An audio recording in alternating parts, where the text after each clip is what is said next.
Hi there, it's Brian Sebastian, Movie Reviews and More, worldwide TV network, womenontv.tv, iTube 247 out of Franklin, Tennessee. And so it's always great to talk to musicians, especially when I haven't met them before, but you've heard their music. All right, so who are you? Where'd you come from? And we were just talking about that great mic. Well, hi, Brian. Hi, everybody. Fabrizio Grossi here. My friends are calling me Fab. I'm a producer, bass player, musician, writer, involved in a bunch of different things. I'm currently active with two different outfits, the Supersonic Blues Machine, which is an all-star band that I have together with Kris Barras and Kenny Aronoff. And we have a bunch of different guests with us, from Billy F. Gibbons to Warren Haynes, Eric Gales. It's a rotation type of thing, but our records are just, the band with some other guests. And then my solo band, Soul Garage Experience, which is it's another type of adventure that I started a few years ago. And I have a bunch of great musicians with me, starting off Stephen Perkins, founding member and drummer extraordinaire from Jane's Addictions, Derek Day, Diamond Mix, and a bunch of other great folks. And that's my music stuff. As a producer, I work with a variety of artists, independent and signed, for the majority within the world of rock, blues, rhythm and blues, neo soul, however you want to call it. And I'm involved politically with activity, with a bunch of different things. And I have my own show on All Guitar Network. It's called Fab's Music Cafe, where we're showing music movies. We do master classes with people coming from the music industry, and obviously a one-on-one with musicians and bands. I think I tried to squeeze everything into this answer. No, you got it all in. That's why I wanted you to say it. And also, let's talk about that mic company. That mic company is actually really good. Okay, well, yeah, they will definitely enjoy the the pitch. It's Louis. I can show it to you. It's the LCT 240. Louis is a Austrian manufacturers of microphone. I've been working with this company for a while now, almost 4 years, I think. Randy Fuchs and Tanya Fuchs from Artist Relations hooked me up with them. We became very, very friends, I would say, almost immediately.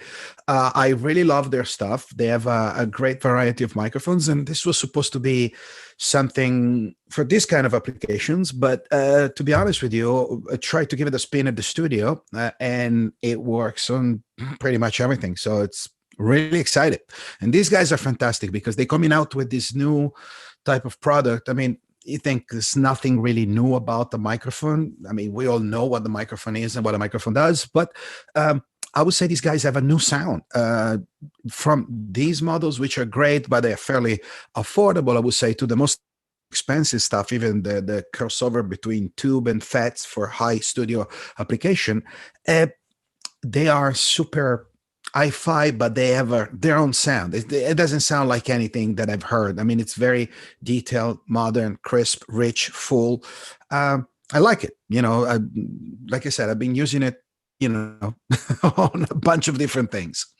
And the fact that you can get everybody together and have this great quality sound, that's a really good thing. And then, as you were saying earlier, taking it into the studio, because what does everybody need now? A microphone, because everybody's doing show thing, right?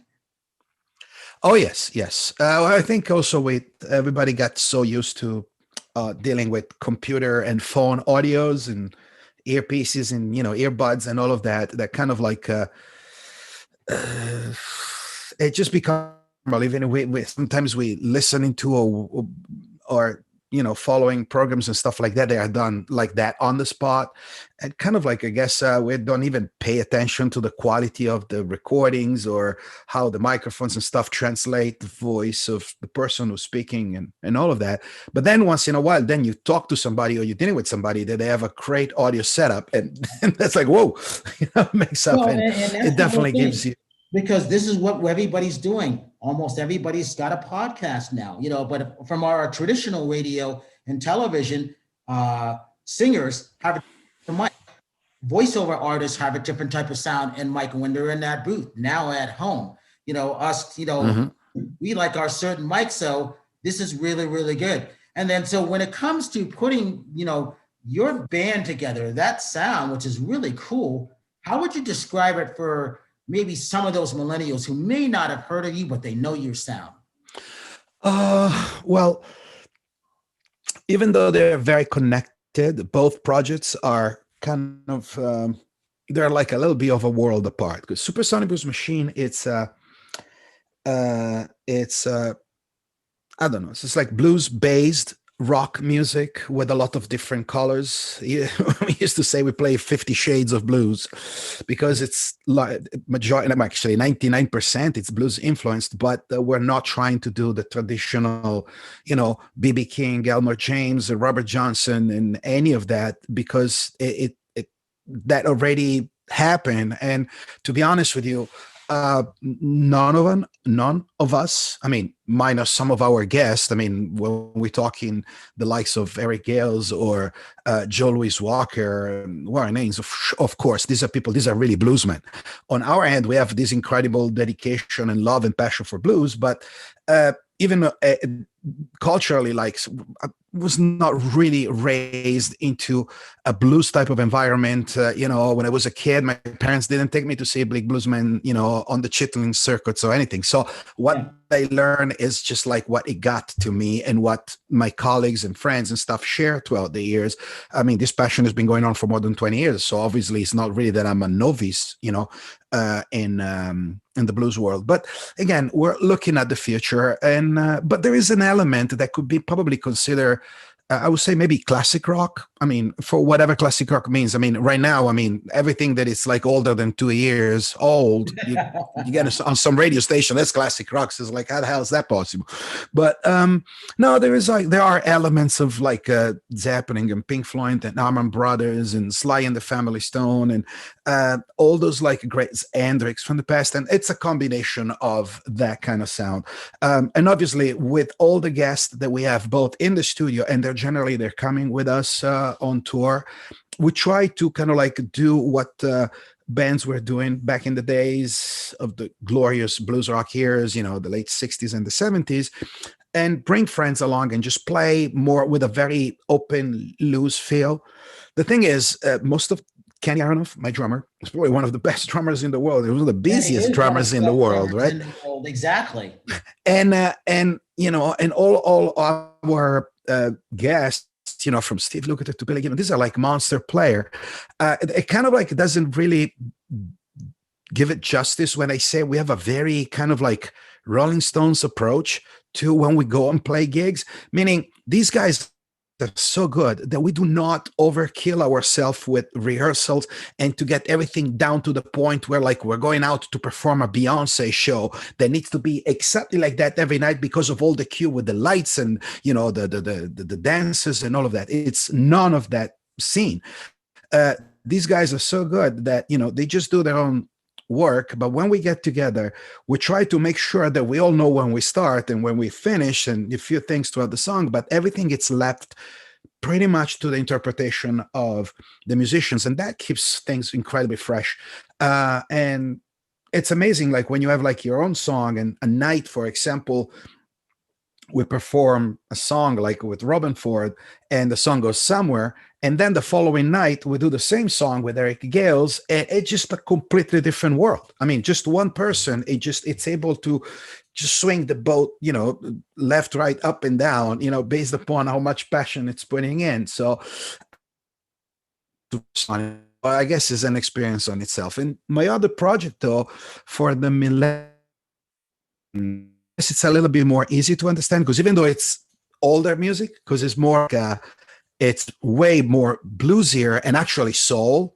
I'm a big sucker for Motown and soul music, and from obviously everything around the 60s and stuff. I think there is like a major resurgence of artists like that. So when talking to the young crowd, if I make references to Black Pumas or Patti Smith or Black Keys, that's probably a great comparison to Soul Garage Experience. I mean, majority of the guys in the band are way younger than me, but I found that as a great output for my passion for really the music of those days, and from artists like Curtis Mayfield, James Brown, Delphonics, anything from that era, and that obviously over wide genre and colors of blues and soul and R&B are the basic structure of what went with Soul Garage Experience, but with a touch of madness and a big infusion of rock, which obviously that's coming from me on the same. Because I grew up listening more R&B and then when I picked up bass, I ended up in kind of like being really hard on it. So that's where the rock thing kicked in. And it's a combination on all of that. And that's the good thing that I like about the music today and a lot of the millennial music. And parenthesis, I don't like when people are saying today the quality of music is not really good and blah compared to what it was. No, I think the difference is just like, obviously we do not have a reference channel where we can all go and we know that these are the new artists that are coming out, or these are the the weekly charts, or everything like that we do grow up with, even on the radio. Everything is a little bit more like, oh, wherever find somebody that's good. But the fact that there is no more like a recipe, meaning labels are all kind of whatever. I mean, there's not really a formula. There is not really a genre that works. I mean, of course, we know in the States, hip hop and country reign supreme, but till a point, there is a lot of independent artists in the realm of what we call alternative music or alternative rock or whatever it is that are incredible. The problem is that everybody, like going back to the affordability of microphones and technology, a lot of musicians deliver their own recordings nowadays. Back in the days was a little bit more prohibitive. So you have an overabundance of releases every day and every month. And it's a little bit more difficult to find that little gem or that pearl among, thousands of records coming out every month. Not that they're all bad. It's just like I don't even have time to check them all out. It's a little bit more difficult to find bands, but when you find them, there's some really, really great stuff. So millennials are way more attentive to music than what we think of, but in a different way than I noticed than my generation used to do. So just trying to learn from them on that sense. But I guess the comparison that I made stylistically wise are, I would say they definitely fit. What state are you in right now? California. I'm in Los Angeles. I mean, just a little bit more north than Los Angeles, like 20 miles. Yeah. So when you think about this, I used to love going to Amoeba Records. When I was assistant program director for Power 106 when I first started, I remember listening to a lot of those 12 inches just because we were doing R&B and whatever, and our competition was Kiss and K-Rocker was hot and all that stuff. You never lost the tip of good music. Good music has no boundaries, does it? And no time.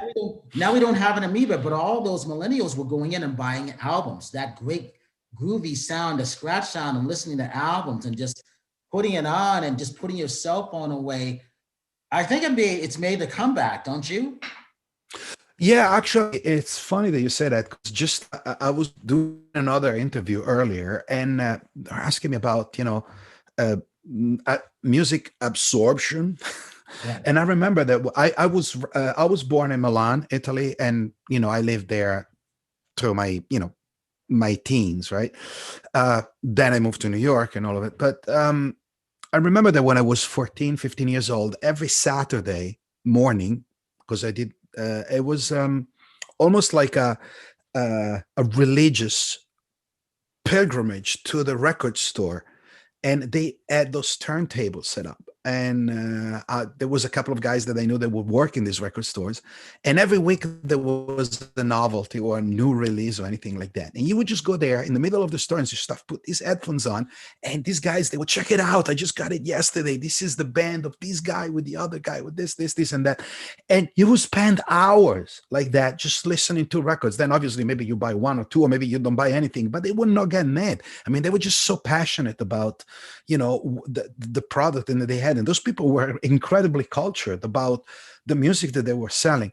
That was a great experience. And for me now, going through this time where the last 10 years, 15 years, where there was a complete elimination of music stores, whenever you buy something, it's like on Amazon if you're lucky, like Walmart and Target, the aisle with records and stuff like that, it just gets slimmer and slimmer. Till now there's just like a little box somewhere close to the electronics with the top 10 of whatever it is of American Idol or whatever is the show of the moment, and nothing else. However, there's like a big chains of stores like that are probably more millennial friendly. I'm not going to mention names because we don't need to give them publicity, but like I'm talking about stores, they're like mini clothing stores or other items that are very hip among youngsters, where they have an incredible selections of vinyls, and they have the listening station.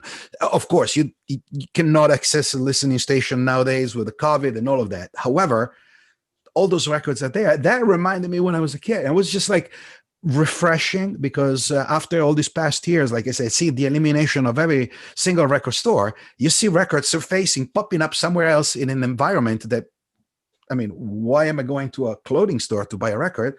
Well, but you know what? If that's what it takes, that's great. It's fantastic. And I would say, yeah, actually, vinyls and stuff like that, at some point, they're selling even more than regular CDs or records. I mean, streaming still does as the lion's share, but it's great seeing for me that young people are getting into that. It's just a different listening experience completely. You're forced to pay attention to what you're doing. While the streaming, you just put it on, let it on. It just sometimes it gets interrupted by the next song or the advertisements and all of that. This is like you and the performer, just put it on. And there is something about the vinyl sound, to be honest with you, that I think is still magic. Well, you talked about when you were younger, listening to the Delphonics, which had a great sound. Curtis Mayfield. Right now, I'm listening to early Stevie Wonder when he was a kid. Oh, dude. And I was like, wow, that harmonica sound never goes away. And then I think of when I think it was either his 60th birthday or whatever. It was like him and Sting doing a thing with the harmonics. And I'm like, who would have ever thought? Did you ever think in those days that you were listening to some of your idols that you would meet them later on? And then if you got lucky enough to jam with them? No, absolutely not. Actually, that's something that it's still, it's just still crazy for me to think about it because my family wasn't really like a music family. I mean, there was no musicians in the family. There was no rock and roll played on the radio when I grew up in Italy. It's not like now that, every country in the world pretty much is the same because it doesn't really matter. You got YouTube, you got, Spotify streaming and, just easy communication. And I guess the music reality, the entertainment minus some local phenomenon, it's like the same worldwide. So our experience back then, it was different. And I remember there was some sort of mysticism about some specific artists, meaning you will read about these people on, let's say, Circus magazine or Kerrang out of the UK, or Guitar Player. Those were like all import magazines, and they were all written in English. And back then, my English was,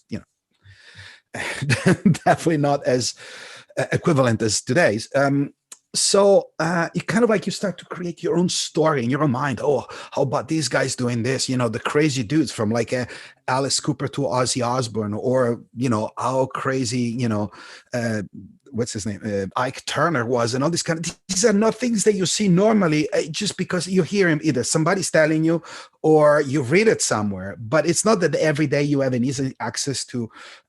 Let me see, a Google thing. Oh, let me see if it's true that Ike struck Tina once again yesterday. I mean, you can do this today, I mean, on the fly. Back then, it was just something. It was in hearsay. So. All that helped create this kind of environment and making the mysticism and just giving like an aura of something almost like otherworldly about musicians and artists, that when they will finally come to your town, or you will drive nearby to watch them live, it was like the culmination of all your dreams, right? That's what kind of like really got me started in the music. It's a longer story than this, but in the beginning, when I started playing, I was around 15, 16.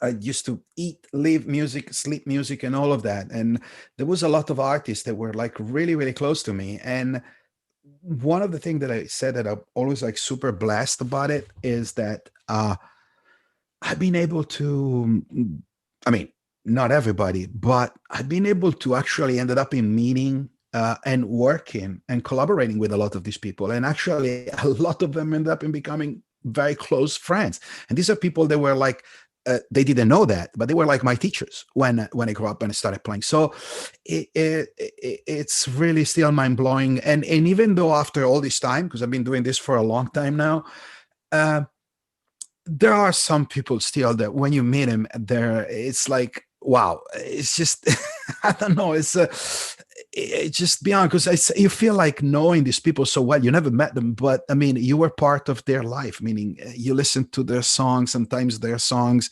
helped you, getting in a better mood. Sometimes help you to get mad. Sometimes it helped you to learn that song and even learn how to play an instrument just by listening to it, singing along, jamming along with it. So you kind of like you got an attachment with these people that when you finally meet them, it's a shock, because it's just like almost, yeah, but kind of like you feel that you know them all along. And maybe this introduction came like 30 years later. It's still mind blowing to me. Well, what's interesting about that, I remember when I met the Funk Brothers. The Funk Brothers were all the musicians who played on all the Motown records. And I think there was a total of 23. I met 15 of them. And I was like, I'm sitting with these guys. I was like, who would have seen this one coming, doing interviews with them? Because they played on every Motown record. And the lone white guy, two white guys, one of them was alive. He was the sax player, and he hadn't picked up his saxophone player horn for like 30 years. He had it underneath his bed. And when the came out, I was like, oh my God, I get a chance to meet this guy. And then they talked about how they were creating the sounds and how small it was in the studio there when they went back to the house. And then what it was like for him to leave the street when the Detroit riots came out. All the musicians walked him out to the car and made sure one of their brothers, one of their own, got home safely. I was like, wow, that's real Karali. And you would never hear a lot of stories like that. Yeah. It's well, that's the good thing about say about music. I mean, at least among, the music community, there is not really issues. All these things that we're talking about, sure, there's always the exception. But even the labeling that the public is so used to hear about specific styles of music and all of that, when it comes down to the musicians community, it's just music. I mean, and this is you only have two kinds of music: good music and bad music. That's the way I see it. Actually, if I have to quote David Foster's manager, Brian Avnet, in all his business wisdom, he told me, Fab, remember something: there is only two kind of music: the one you like and the one that makes you money. Once in a while, it happens that are the same thing, and then you're the luckiest person on the planet. Otherwise, it becomes a job, a good job, but it's still a job. Well, anytime you can pick You're David right. Foster's mind, that's a great thing, right? Excuse me, son. I'm sorry. I said, anytime you can pick David Foster's mind, that's a pretty good thing. Oh yeah, yeah. Well, no, that was his manager. I do not have that relationship with David. But still, one thing But to it's another, right? no, absolutely. And like I said, it was amazing because when you hang with these guys, with these musicians, and at least that was my experience. I mean, maybe I'm one of the lucky ones. I don't know, but among my friends and colleagues, there is like people from all kind of extractions. The social, racial, religious, sexual orientation. It doesn't really matter. I mean, all these things that are getting amplified out there, social issues and racism and discriminations for from the deepest things to the most silliest things in our community. To be honest with you, it's not. That's why sometimes musicians like myself and a lot of other friends are getting very passionate when these things are coming out, in terms of like, I really don't understand what it is that you guys don't, where and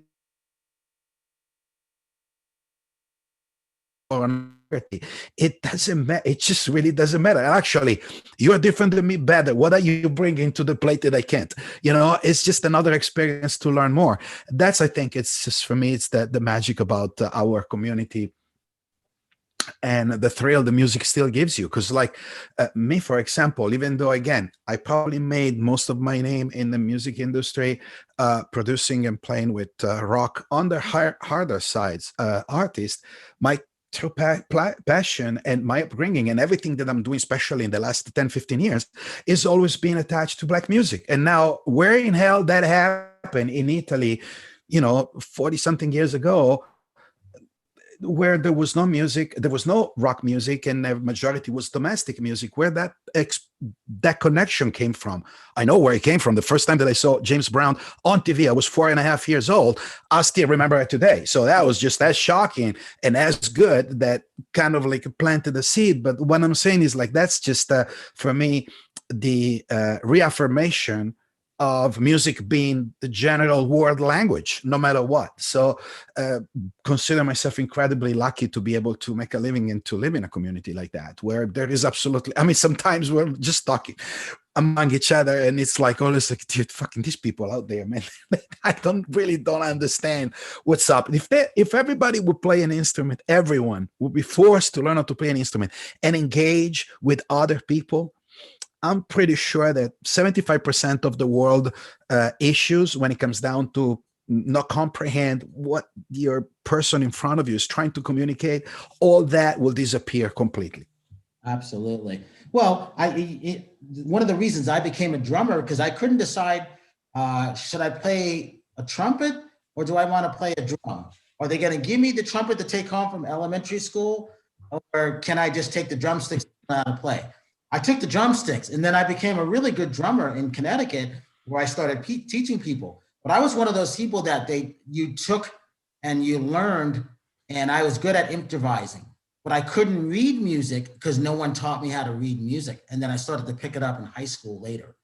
So it was really interesting. So my ear came from listening to the albums, and I could mimic what drummers were playing on the album. And then I got, oh, okay, I can play this. But when it came to reading, like, you talk to to Kenny, he's a stickler when it comes to preparing for everything. And I love that. And then Steve Perkins is like that in both personalities. I'm like, well, this is pretty good. Now I know what to do. Well, okay, the thing is, to be honest with you, even one of my dearest friends is actually, what I would say, one of my mentor. It's Steve Vai, and I guess everybody in the world knows him as one of the greatest guitar player ever. I'm funny, it's the two Steves, him and Steve Lukather. These are my big brothers, right? Steve is just insane, and even though he's probably one of the most musically prepared musicians that I know, I mean, disgustingly prepared on all fronts. I mean, I ended up in producing several events for him and a whole tour and a whole live recording with an orchestra, full orchestra. And so I was living day to day, him developing arrangements and all this kind of stuff, from like second horn and, the French horn section. I mean, it's like not rock guitar players don't think like that. He's like all over the place, kind of like obviously it's coming from Frank Zappa, so there is that school. But what I'm saying is, like, even all those guys, they can write down, even when you breathe, they can put it down in a written form. They tell you, this is great, but it's not as important as what you're playing. Most of my favorite musicians don't know how to read and don't know how to write music. They know how to play. And that's music. For me, music is something that you play. It's not something that you talk. It's not something that you read, and not something that you write. All that, it's a good documentation of the music that you create or you need to. And that's great. But, and I'm not saying this to excuse myself, because I'm just like you. I'm self-taught. I didn't go to music school, and, I educated myself. So there was a time where I could read better. Now, I can better read Spider-Man or the LA Times, but again, that never really stopped. I understand that can be challenging and can be a block for some sort of gigs. If I would know how to fully read, like those like orchestra charts, so probably we'll have more jobs within the movie industries and all that kind of stuff, and to be called for scores and all of those things. But to be honest with you, it just worked out really good for me, just being able to capitalize on the music that I know, and I know how to play, and I know how to communicate musicians, especially as a producer. And it's funny because sometimes in a room with all these monsters that went to Berkeley Musicians Institute and all of that, and I'm the most ignorant of them, and I'm telling them what to play. That's kind of like, it's an oxymoron. Isn't that bizarre? Yeah, but you know what? But it's a feeling. It's like, Jimi Hendrix didn't go to school. He took some guitar lesson, but everything was out of him. I don't want to compare myself to Hendrix, but what I'm saying is, like, are you gonna give him a couple of notches, a couple of grades down because it didn't graduate with honors out of like a famous or prestigious music school? Same thing. Another dear friend of mine, and probably one of the best guitar players I ever lived, Steve Lukather. Studio monster and all of that. Sure, he knows how to read, but among all his colleagues, he's probably the one that really didn't cultivate that to the top, like, his bigger brother, Jeff Perkins, and all those other guys were doing. And this is a studio dude. He knows how to do his stuff. And he went to take some music lesson here, some school at high school in the San Fernando Valley. And it's one of the world's most renowned, respected guitar players, and actually working guitar players, meaning when you go to a session, you do not know what's there. Now, yes, probably because sessions are a thing of the past. But back when they were doing it, they would do like even 3, 4, 5 sessions a day. And every session, it's a different thing. So you're going from Boss Skaggs to Barbara Streisand to, Wilson Pickett, all in the same day. You need to be playing the part. You need to know what the hell are you doing. And, just always put up the best of yourself. So I guess it's the relationship that you have with your instruments and the way you communicate it, the way you present it, that sounds a lot. So the fact that you ended up in becoming a good drummer, I don't think had anything to do with the writing or the reading, but with how were you inclined to that instrument. Now, Kenny, for example, it's funny that you mentioned that, is music background. Well, the music background, charts and all of that, it comes from orchestra. It comes from percussions, not from drums. He actually started off in drums by itself. He started taking drums lessons and all of that. But all his reading and super chops and all of that, and the capacity of really interacting with orchestras and ensembles like that, it comes from actual classical training. And this is not something that he can show or deliver every day, but the fact that he plays drums the way he plays, that's because of him, who he is. It's not because of the education that he got. Sorry, let me rephrase it. Of course, the education was an important part for his formation, but for him to be able to become the drummer that he is, that he needs to have a personal element added to that education that he had, that created the winning thing. Because to get Kenny's education, you don't need to be Kenny. You just need to go through the same channels that he went through, which are not impossible, especially nowadays, are fairly accessible to everybody. And you just study and you get it. But the fact that you learn how to read everything fine, and you know every single definition, note, color, and pattern, and doesn't mean that you can deliver them the right way. And unfortunately, I know a lot of people like that. They're incredibly educated and cultured when it comes down to the theory, the books, and all of that. And then when they pick up their own instruments, they're good, but they're not the wow. It's another thing too that you have to keep in mind, Brian, especially the kind of stuff that we do when you perform with some of these cats, and Kenny even more, because Kenny does all these TV shows with like 15 different mega stars, and he has to, make everybody happy. It's not only the fact of being able to make your own chart and do that. It's the fact of being able to cruise through the chart without making people at home or in the audience feel that you're playing to a chart. Right. Exactly. That's very important. If you see Kenny playing, it feels that it's like it's been playing with that band for the last 20 years. And maybe that's just the second rehearsal that they do, or it's just the first show that they do after 1.5 rehearsal. That's a different attitude too. So it's just it's a lot of things, obviously, that they're coming into play when it comes down to this. But it goes down to the basic point: do you have your own grooving inner musician, you have that pulse and you have that passion. If you do that, education is going to make it shiner. It's going to give you more tools, but it's not going to make you the musicians that you could be or that you are if you do not have that particular drive or that element or that factor, you know? So what about, at least it's what I think. This song called I'd Rather Be Wrong? Mm-hmm. I'd rather be wrong. Yeah. What about this? Well, that's with this album coming up. Okay. Well, Rather Be Wrong is the second single of my upcoming solo record, Soul Garage Experience, the band, my solo band, and the record is called Counterfeited Blues. Rather Be Wrong is the second single.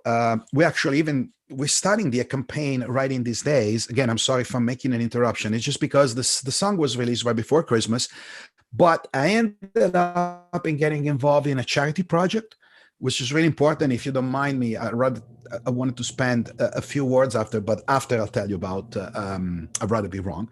And it took away a lot of time. So we decided, because of timing issue, to really focus on this thing that landed on our lap.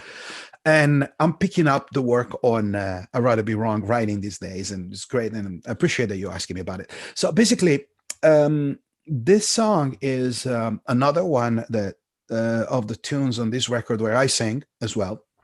Never really, I mean, I don't know how it happened. I guess that's when my daughter and my wife that kind of like got me to do that. They're both singers, and my daughter is an actress too. And actually, she's the subject of this song. The song, it's basically some of the guys, majority actually of the musicians that are playing with me in Soul Garage Experience are all fathers.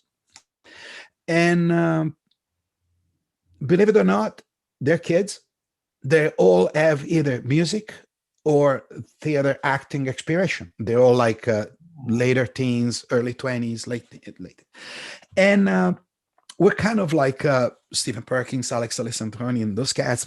And, you know, we went through so much of this, the good and the bad. But as a parent, I think you always kind of like, sure, you want to support and push your kids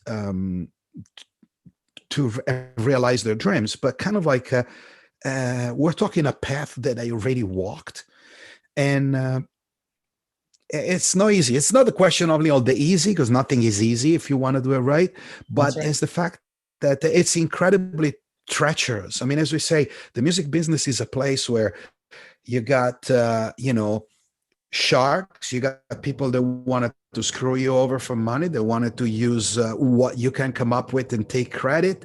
You're looking at sleepless night and starving days. You're looking at very fluctuating financial arrangements and instability throughout your life. You're looking at people that really are taking advantage of you. They are diminishing you on it. And then there is a bad side to it. So I'm sorry, this is an Hollywood joke, but this is the reality of it. I mean, of course, there are majority of the things that you're getting out of this are priceless, and that's why we're doing it.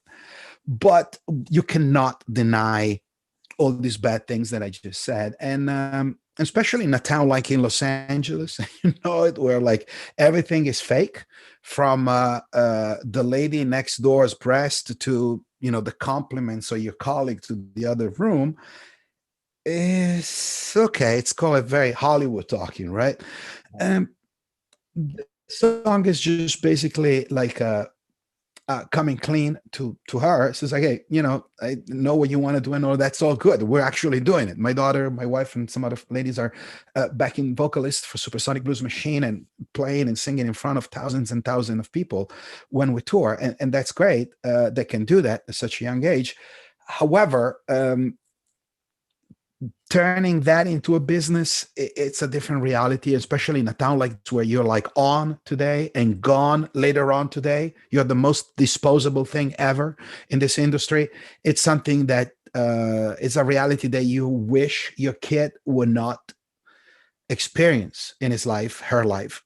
But unfortunately, they will. So you're just trying to kind of like being very supportive on that end too, and just trying, instead of like talking them out of it, just try to give him enough tools to be able to deal with that, and just to kind of like be able to face it fronted and possibly win it. And that's how this song's coming about. The concept, the lyrics, and all of it. The music element, obviously, it's a combination of everything. There is some Black Keys in there. There is some Clash, but there is also some Sly, big time Sly in the Family Stone, one of my favorite. And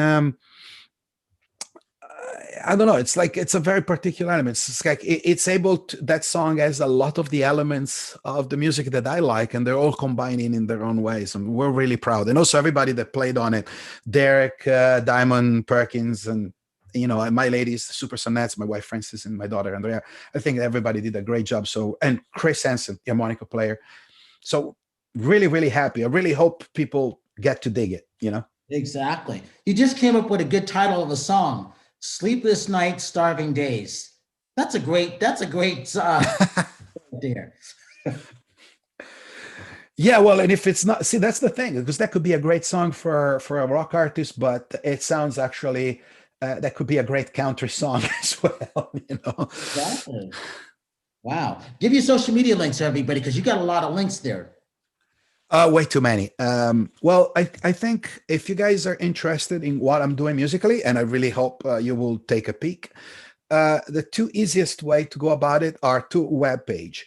One, it's my own webpage, fabriziogrossi.com, which is also soulgarageexperience.com. It's a double landing. Doesn't matter if you type in one or the other, you always ended up on the same page, which is my page. It talks about all my work as a producer, as an artist, as an activist, and blah blah blah blah blah, and all of that. But it's the departure point, because it will take you to the Spotify channel, to the YouTube channel, and everything else for to be able to enjoy and listen to our music, the music that we do with Soul Garage Experience. So from there, fabriziogrossi.com and soulgarageexperience.com, and from that point you can just click in and like and follow Instagram, Facebook, and all of that kind of stuff. Over there I'm renowned as Soul Garage Fab, but once again, go to the webpage, and from that point you'll be routed everywhere you want it to go, and it will be the safe bet. And the same thing goes for my other band, for Supersonic Blues Machine. We have a brand new page, supersonicbluesmachine.com. Once again, visit there, and from there you can go on to our Instagram, our Facebook, YouTube, Spotify, and all the streaming, and you can get a grasp on the music and the ideas, the videos, and all of that. So that's, I guess, is probably the best way to keep up with what we're doing. One last thing before we go, talk about having your daughter sing and your wife. How special is that? What's that mean to you? I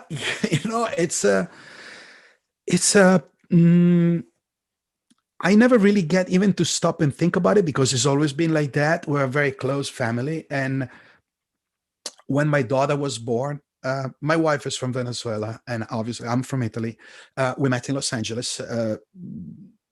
We do not have families here, or maybe now a little bit throughout the country, but more like on the East Coast and everything, but we don't really have people around us. So we have to do everything ourselves, including raising our daughter.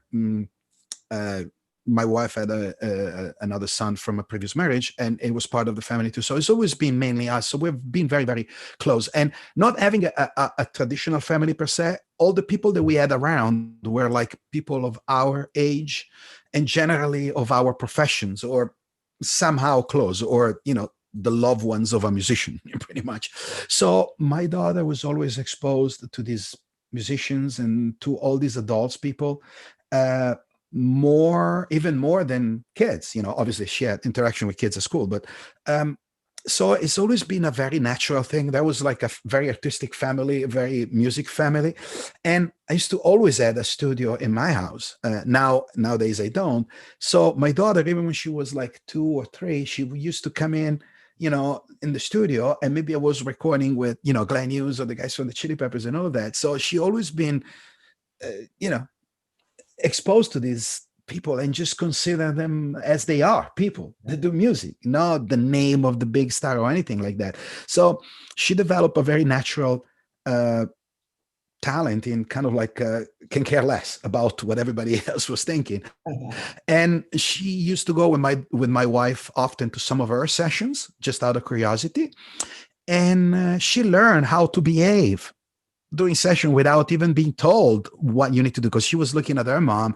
Okay, so that's the way you talk to the producer. That's the way, knowing that the producer is the guy on the other side of the glass, in the studio with the headphones and blah blah blah and all that kind of thing. So it was kind of natural. And about 7 years ago, 8 years ago, we started to do some recordings and getting my daughter involved, doing backing vocals and all of that. And funny enough, her affinity for music and my affinity for music are very, very compatible. We are both suckers from Quentin Tarantino movies and those kind of sounds and soundtracks. She's the one that made me rediscover Italian music from 50s and the 60s. And all that movie scenes that actually Quentin Tarantino really loves and gets inspiration from.